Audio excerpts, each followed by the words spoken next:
Amy Roberts is 22 years old. She's just finished her master's degree in marketing and has arrived 30 minutes early for her first day in a new job.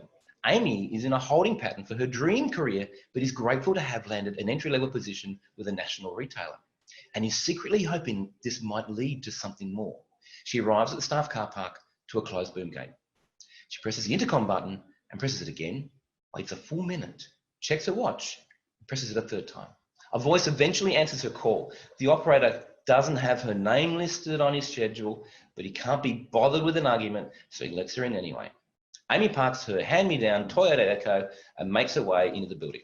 She's greeted by a beaming receptionist. The receptionist's smile quickly fades when she learns Amy isn't a customer. She indicates there is a staff entrance to her left, and now Amy coming through the front door has now screwed up their customer conversion statistics because of the counter. Doing her best to appear unfazed, Amy waits posture perfect in the foyer for her immediate supervisor. She watches people move through the area, engage with each other or with someone on their phone, all completely aloof and seemingly oblivious to Amy's very existence. Her immediate supervisor finally turns up. She directs Amy to her workstation, presents a 234-page document on their occupational health and safety policies for her to read through, sets her up for 16 rather demotivational videos on how to lift boxes and where to place her stapler, and tells her she'll be back in a few hours to see how she's going. She doesn't return. Amy arrives home and her mum tentatively asks, "How was your first day?" "It was fine, but I think I'm going to quit." Later that night, her immediate supervisor looks down at the text message on her phone. Typical Gen Y, quitting after just one day. At the other end of the engagement spectrum, Amy Roberts is 22 years old. She's just finished a master's degree in marketing and has arrived 30 minutes early for her first day on her new job. Amy is in a holding pattern for her dream career, but she's grateful to have landed an entry-level position with a national retailer. Amy received an email from her immediate supervisor a few days ago, indicating where to park her car and where the staff entrance was located. Staff boom gate opens with a video message. "Welcome to your first day, Amy." Here we can see that Amy is already feeling included, even before she's entered the building. Inclusion is a powerful source of engagement. She finds staff entrance, makes her way through. At the receptionist desk is a monitor with multiple messages sliding across the screen. One of them is, "Welcome to your first day, Amy Roberts." The receptionist gives her a beaming smile. "Welcome, Amy. You're going to love it here." Amy takes a seat, posture perfect, in the foyer, waiting for her immediate supervisor. She watches people move through the area, engage with each other or with someone on their phone.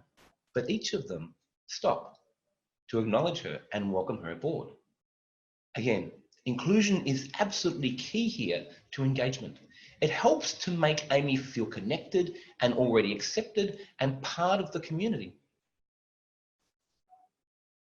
Her supervisor arrives early and tells Amy she's blocked out her entire day to invest just in her. The conversation starts with what's important to Amy. "You should know we hired you mostly because your values aligned strongly with ours. Please share with me what your values are now." Amy: "Oh, I'm still very concerned about climate change." "Okay, good. I'll take you through our sustainability program shortly." Showing how the organisational values are congruent with hers also helps make her feel more engaged, more respected and more aligned. "Oh, and here are your business cards. We had them printed last week in anticipation of you starting today." It's fascinating how tiny little investments like $10 in business cards show a huge investment in Amy. Instead of expecting Amy to wade through a collection of corporate videos, her supervisor takes her through a thorough one-on-one induction and onboarding session. This includes more of how the company values align with Amy's values, what the vision is for the organisation, what's the culture and the bigger picture, what great performance looks like, what not so great performance looks like, and what mediocre performance looks like. How to perform her role and the impact it has on the organisation overall. What training will be provided for her to help fulfill her role as best as she possibly can. What's expected of her and what her accountabilities are and what her KPIs are. What success here really looks like and what promotional opportunities lie ahead for Amy. Could you even begin to imagine how connected and purposeful Amy is feeling right now? I could continue, but I'm sure you get the idea of how you could create a world-class engagement for any young adult. And how much has it actually cost the organization?